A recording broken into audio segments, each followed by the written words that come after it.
Good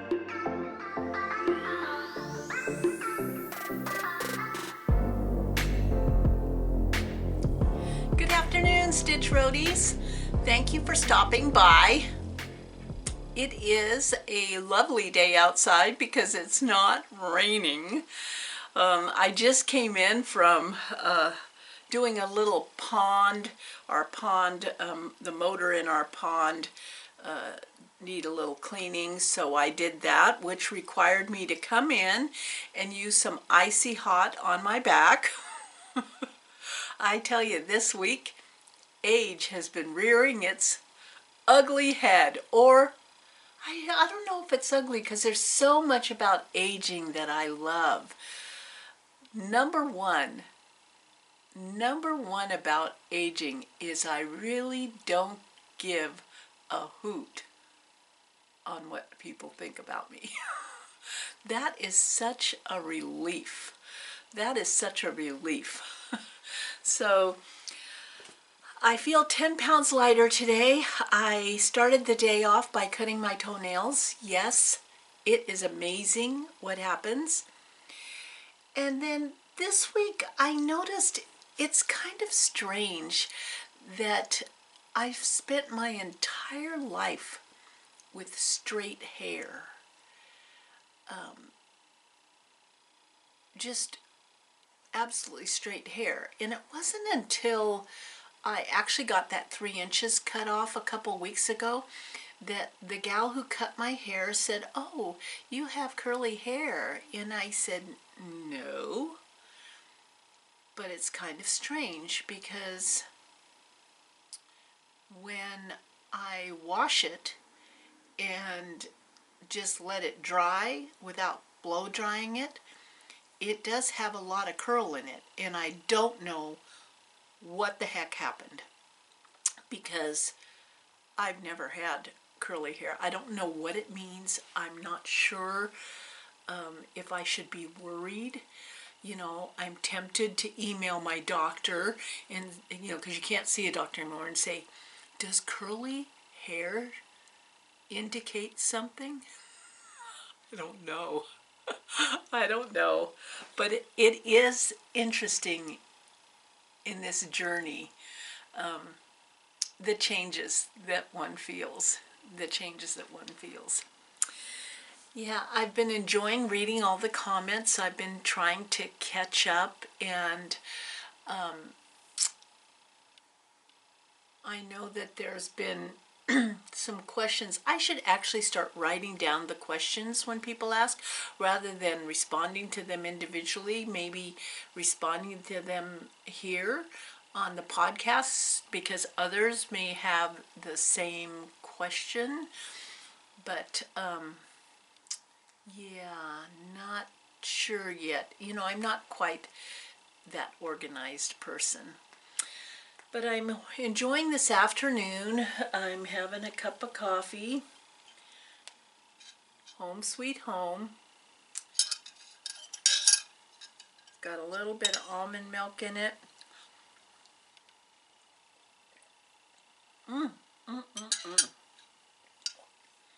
I have been, I hope you get your stitching and something to drink, because we'll get to stitch a little bit. But I got a fully finished item back. I sent my the hive by Primrose Cottage to the framer, and I got it back.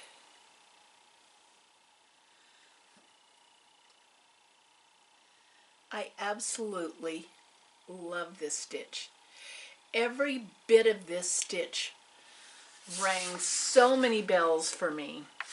Not only what it says, but I have always liked anything that had words in it. In my quilting life, I like fabric that has words in it. I'm really hard-pressed not to buy a piece of fabric if it has words in it. Bees, because this is the beehive. But truly, the script on this particular chart that sold me was "Mind Your Own Beeswax." But truly, You can make each one of these into an individual pillow, or you could do two of them and make a drum. There's so many different opportunities with this particular chart, and I got this at Acorns and Threads. I just love it. Everything about it. Everything about it. What else have I been up to? I've been working on the Prairie Year. I have May outlined, and I hope to have the inside of May done, so then I move on to June. And that's, I'll put the hashtags down below, but that's hashtag Barb's Prairie School Year. I think it is. I'll put it down to the bottom. The hashtag that I'm having the absolute most fun with, and I hope that you will join me, is whatever you're stitching. You know, we have these all these sals which have some kind of a deadline attached to them, just by the mere fact that you've agreed to stitch them with others. It puts, for me, it puts that little bit of I'm not going to fulfill that expectation put on me by joining. I was never a good club person. I just was never a good club person. I did belong to a couple of clubs in high school. The club that everyone belongs to when you're cheering for your sports things. I belonged to that club, and I belonged to the National Honor Society. And I was the treasurer of my Candy Striper group. Yeah, but others, I'm not real good at clubs. I've joined a few guilds, quilt guilds, but even then I start getting anxious. Isn't that silly? I mean, I wonder why that would make me feel that way, but you know, whatever. I'm over it. I'm over it. I have been working on the Keeper of the Pins, and I got this at Acorns and Threads.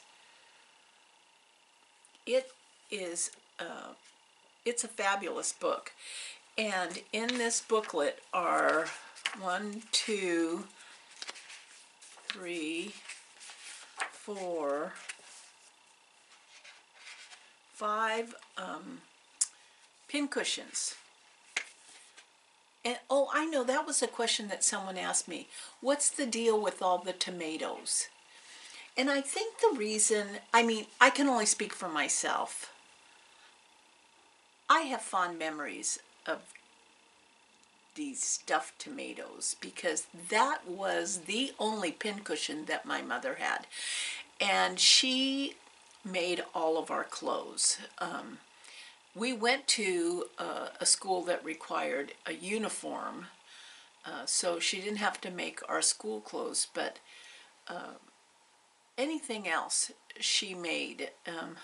I remember there's one photograph, you probably all have a photograph like this, where we're all dressed in variations of the same fabric. So my dad has a shirt out of red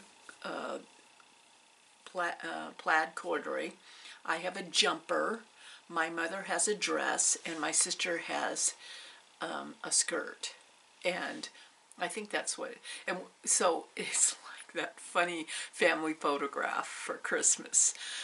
But my mother used to always make our clothes, and I have her sewing machine. She sewed everything on a featherweight, Singer featherweight. But she had a stuffed tomato. That's what everybody had at that time for their pin cushions, a majority of people, and they used just straight metal pins. No fancy pins like we have now. But I think that's why we're attracted to all these patterns. A lot of us are attracted to these patterns with tomatoes because it harkens back to our childhood and some memory associated around it. But I'm going to make all 5 of these pin cushions, and I want to display them just like on the cover in a little wooden crate or bowl. And I have finished 2 of them now, and I have started the 3rd one. And they're very quick. So here's the first one that I did. And here's the second one that I finished. My sole is fed with needle and thread. And then I started, you can see barely the A. I started the 3rd one right down there. And then I'll do the other 2 right next to them. And once I get them all done, then I'll have a big finishing day in which I finish them all up. So it's been fun. Every so often when I feel like I want to just do a really quick little stitch, I work on that. My Prairie Schooler Santa is still plugging along. I think what disrupted that is that when your pattern of living kind of goes cattywampus, then all the habits that you've set up change a little bit. And I was used to just going downstairs in the morning, and when I have my morning coffee, I would stitch on the Prairie Schooler Santa. But while the family was living here,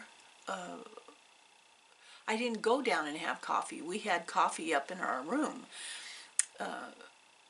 So it kind of threw me off there a little bit, but it was more fun having the family here. Yeah, now they're at the other grandparents' house for a while, and it's awful quiet. I was warned though by some of you that it was going to be really quiet. No squealing or running around. It's really, really quiet. I know that you might have seen on Instagram that I picked a new compulsive stitch. And by compulsive stitch, it's not that I'm compulsive. It's really strange because with ADHD, you have these intense moments of hyperfocus. And I decided I was going to use those to my advantage. Rather than clean the toilet bowl in the house, the toilet bowls at the house, I was going to make those be a project, a certain project. And it's not monogamous because I am not only stitching on that. It's just that at a certain time of day, that's what I'm doing. And it seems to be a process that works for me. I had to laugh so hard when I saw this guy, this comedian. He was saying, he was so funny. He was saying, there's no cure for ADD. There's no march or fundraiser for ADD. There's no run for ADD like there are for other things that happen to us.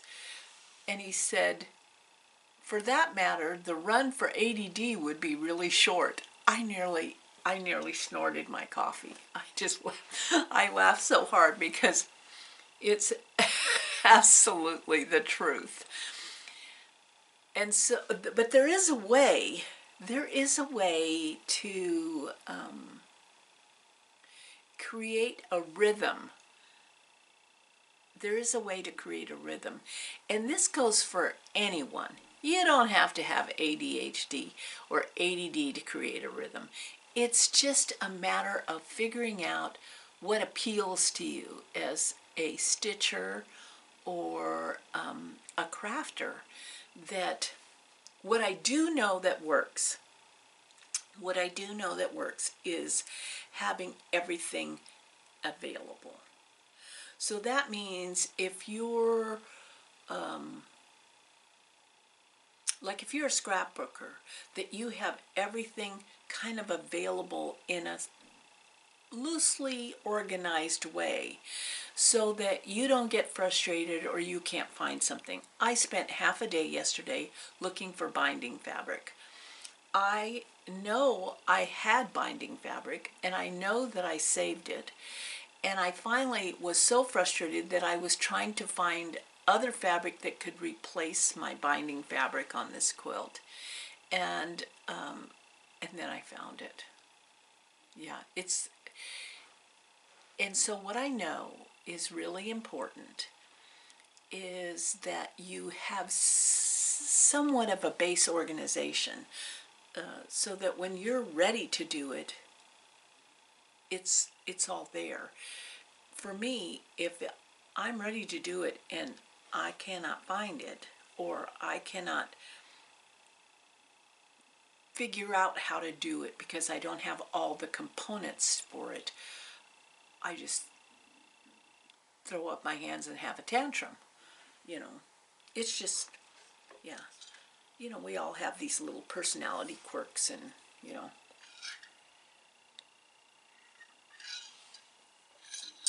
So, I think that's really important, is having, that's why I have things kitted up, because I don't know. Now, not every chart I own is kitted up. No, that would be totally ridiculous. But I do have quite a bit. You know, I think there's like 20 some things that are totally kitted up, of a wide variety of types of stitching, so that when I'm wanting to pick a new start, I don't stumble on the, oh, I don't have the fabric, or I don't have all the floss. It's ready to go, and that's all she wrote.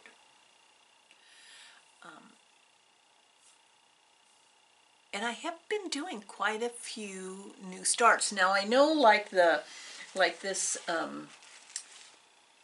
Keeper of the Pins, this is thread, needle and thread with thy needle and thread. It basically, all of these pin cushions use similar thread, similar color thread. So you just have to kind of kit up the one with the most thread, and then you've got it for the rest of them. And when you keep it in a project bag, you then are ready to pick up and go. That's why my Yazzie bags or my project bags are like my go-to. Absolutely, get in the camper, ready to go camping, and I'm off and running. I'm off and stitching. So I picked up this as my new focus, and this is called Diligence. And isn't it just spectacular? Now, where that house is, that is the bottom. That is the absolute bottom. So it's a long and narrow. And right now I'm working on the second house, and then the rest of it is alphabet and a design element, and it's going to be ready to be framed. I cannot tell you how much I love this. It is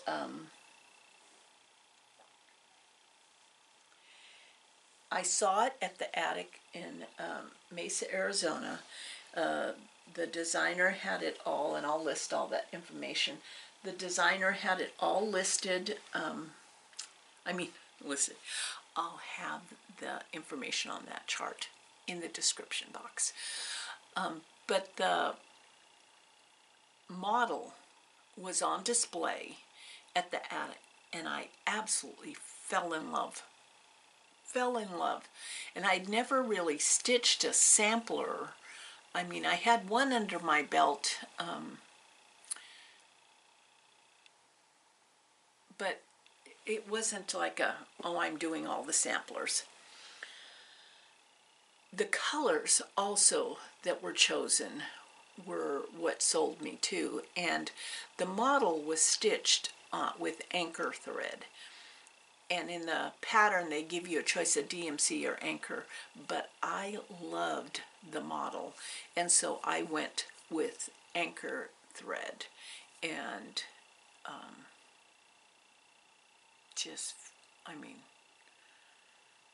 and in Tucson there's a shop called the West that literally carries every thread you're going to want, but they had the full line of anchor thread. So I cannot wait for this to get done. It's been such a enjoyable stitch. And it's kind of funny when you look at people, what they're stitching on, and when you look at the different sals, you really get to see how each person approaches a project. Some people from the bottom, some people from the top, some people from the center, some people from the right, some people from the left. And isn't that how we want the world to be? It's okay. We're all human. Which brings me back to the sal. See, I got off track. The hashtag #LoveMyStitch sal I have been enjoying so much, and that's the hashtag on Instagram that you can post whatever you're loving. It's all love my sal, love my sal, love my stitch sal. So I'll put that hashtag down below because I've been having fun seeing what you're loving in your life. Yeah. Well, today I am going to be stitching on my cluckers. You know, the cluckers are a group of us who started meeting here in the beehive, and then we started switching back and forth between the beehive and the hen house. Which is Cheryl from Stitching with the Sisterlies sewing room. It's been so much fun. But Becca from SamBrie Stitches is launched herself without looking back at being a cross-stitch designer, and she had designed this, which you can find on her Gumroad. It's this chart below. And here's a picture of the cluckers.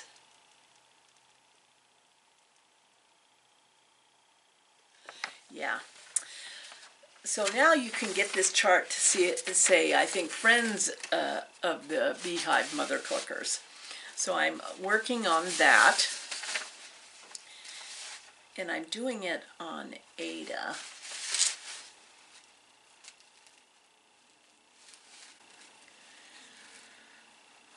This week I've been, I was going to start the Downton Abbey series all over again because I'm kind of excited about the movie coming out. Although when I asked G if the Downton Abbey movie would be one that would take him back into a theater, he told me no. So we might be waiting until it comes to pay-per-view. But I ended up watching the last Downton Abbey movie, and as soon as you hear the music playing, you just, it does something to your heart when you hear that movie playing. that theme, the music theme.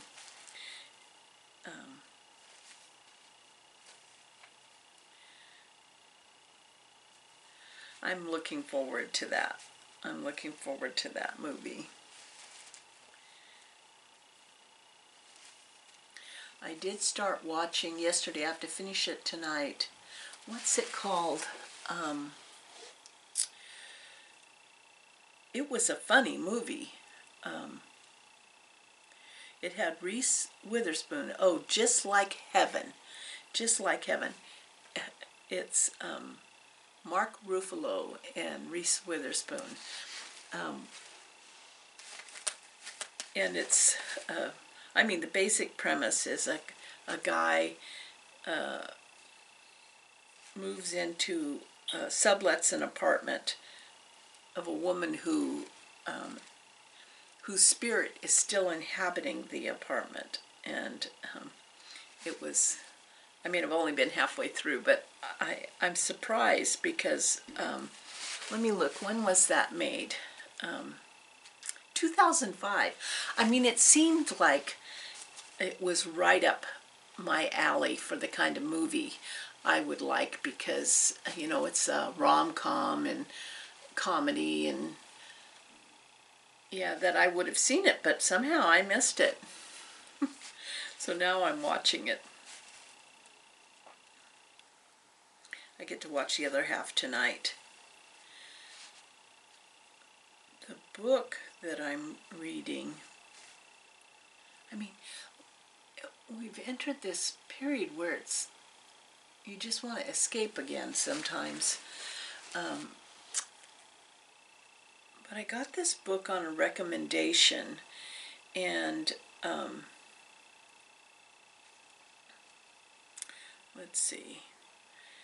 And I have been listening to it. Now, someone asked me, how can I keep up on books and do everything that I do? Because it does look like I am like going 100 million miles an hour. But if I was going 100 million miles an hour, I would be 100 pounds lighter. I don't know how I get things done other than to say I follow the suggestion, or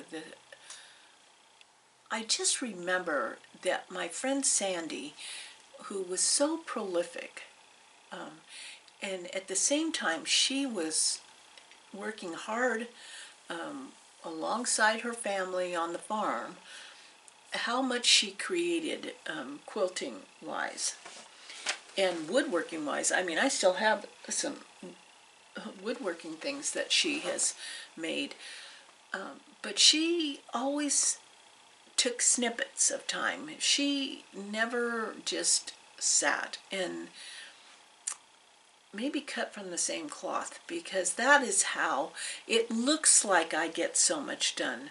But in reality, I am just moving along at the pace that works for me, and that is, I couldn't meditate. I'm just not a good meditative person. I always have to be doing something, and I can never watch TV and just watch. The only time that's ever been part of my life is if I'm in a movie theater watching a movie. Otherwise, there's just no way I could watch a TV without doing something with my hands. So it's bits of here, bits of there, and I tend to eventually get things done. Yeah. So when it comes to reading, I read hardcover books, sometimes in the evening or early morning. But they have to be books that I have purchased, because if they're library books, when you only read for 15 or 20 minutes at a time, it gets yanked back before you're done with it.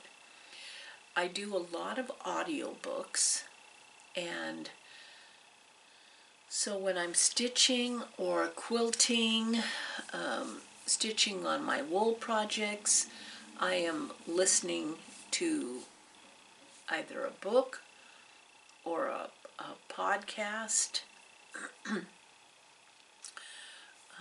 I will sometimes watch my laptop. So I finished Beast of a Little Land, which I told you before. Definitely a book I would recommend. It is on the history from, it is a fiction book, but incorporates the history of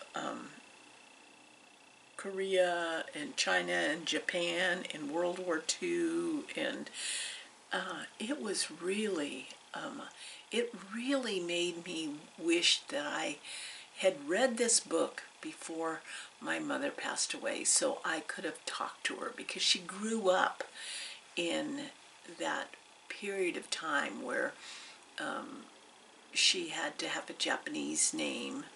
She couldn't use her Korean name. And that's why she's so fluent. She's fluent in Japanese. She speaks Chinese.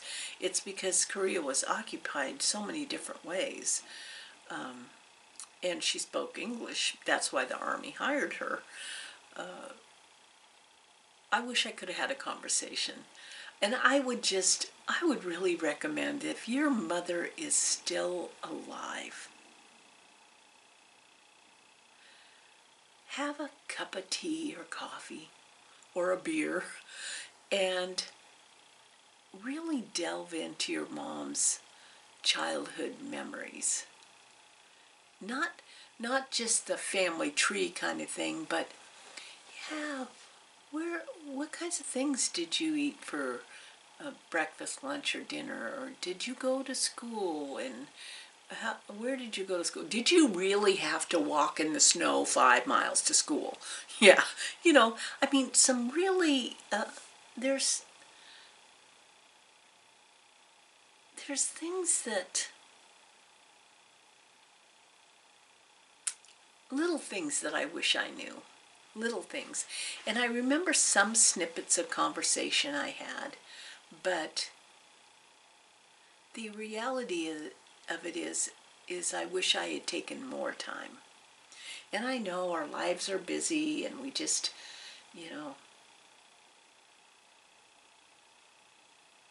yeah. So that was a book I finished. And then I jumped into this book. And I love it. It is Finding Dorothy. And it's a fictionalized book that has the skeleton of facts.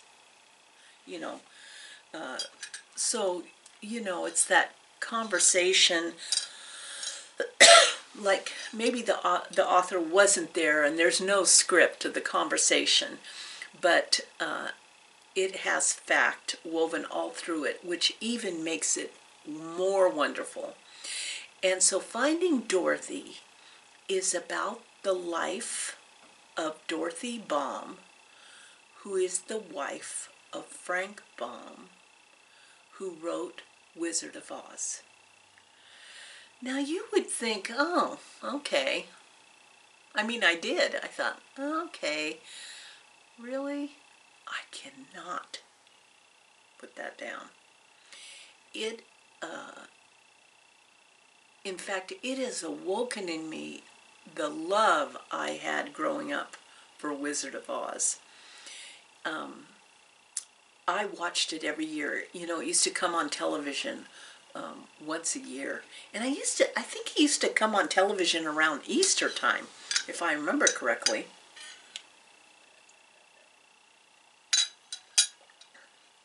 And then I, I think maybe 5 years ago, 6 years ago, I saw the play about the sisters, the good witch and the bad witch, the wicked witch and the good witch. I saw the live play, and that was fantastic. absolutely fantastic. But now I want to see The Wizard of Oz again, because I'm learning things that I didn't know before. You know, it talks about Dorothy's whole life when she was young, and how she met Frank Baum, and how he came to write the book, and who was Dorothy named after, and the movie set that Judy Garland was on, that she could only eat every other day because they didn't want her to grow out of that blue dress. They had like that blue dress that she had to wear, that checkered blue dress. Can you imagine? You couldn't eat, her mother wouldn't let her eat every other day, so they wouldn't have to take that dress, make it bigger. I mean, yeah. But it is a good book. It's worth reading. Yeah, so I would recommend that book. And so that's the only one that I'm in the middle of right now. I have to finish it today, or I'm going to have to ask for it from the library, because it's due back today. Then I'll move on to something else. Yeah. We are, I spent a good hour today trying to cancel a camping reservation. Yeah, I extended a camping reservation at one place and had to cancel it at another. Oh my gosh, what a cluster that was. It's a beautiful campground, but nobody was answering the phone, you know, and I must have tried 30 times. Finally, I called the county that this campground was in, and then he said, no, it's not a county campground, you have to call the city. The city's managing it. So then I called the city, and the city said, no, that's a county campground. And I said, well, the county says it's the city. And so she says, well, let me look it up. She goes, actually, it's now being run by a nonprofit, and nobody, after 30 times of trying to call them, nobody answered the phone. I mean, it was a total cluster. The processes of the world right now sometimes just make you crazy.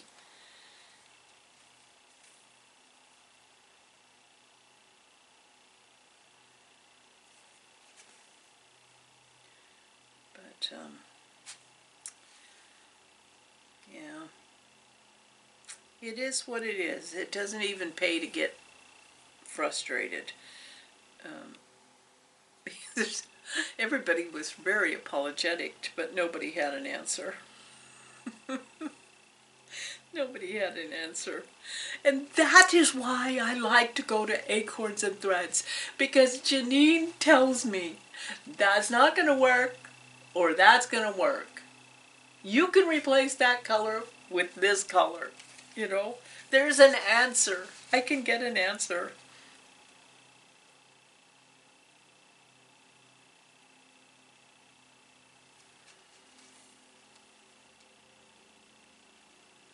They say it's going to be possibly a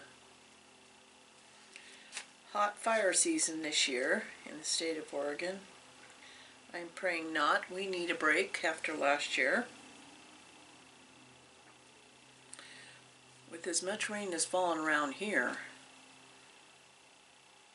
that would be surprising. But G tells me all it takes is a couple weeks of hot, dry weather, and we're back in the worry.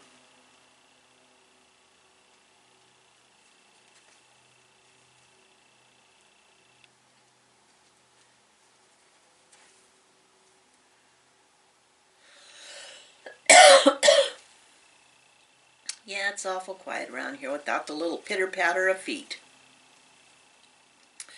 But it does make more sense that they're at the other grandma's house, because the other grandma lives in basically the same area, so all of their patterns of life, you know, school and all of that, is from here they have to commute back there.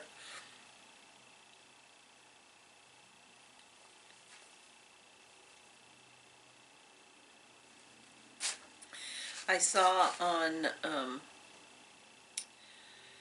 Instagram that everyone that got to go to Amana had a great time. It just all looks so lovely. I'm looking forward to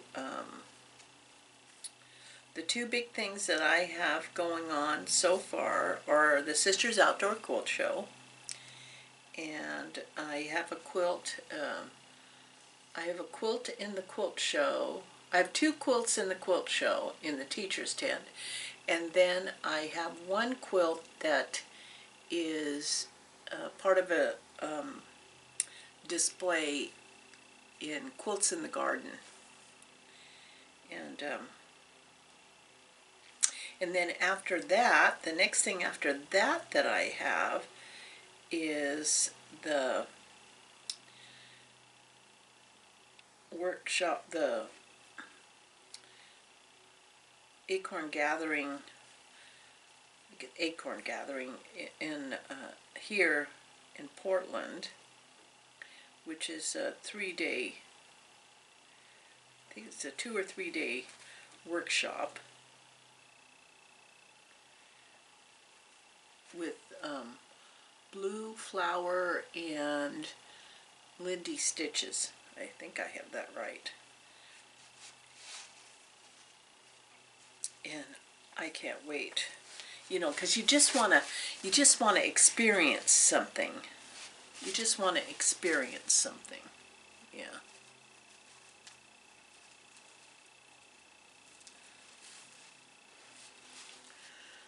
Well, so today I'll finish up Beehive. I started this. See, I started it down there wrong, so I just started over.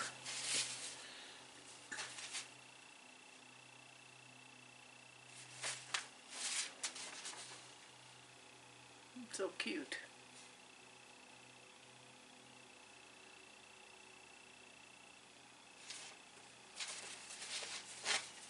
Well, I guess that's it. Gotta get back to stitching. Thanks so much, you guys, for hanging out with me. I really appreciate it. And I hope that you give yourself some grace. I know, Grace should be my middle name. It should be. I really love you guys. I love hanging out and hearing from you. And I hope that all is well with you in your neck of the woods.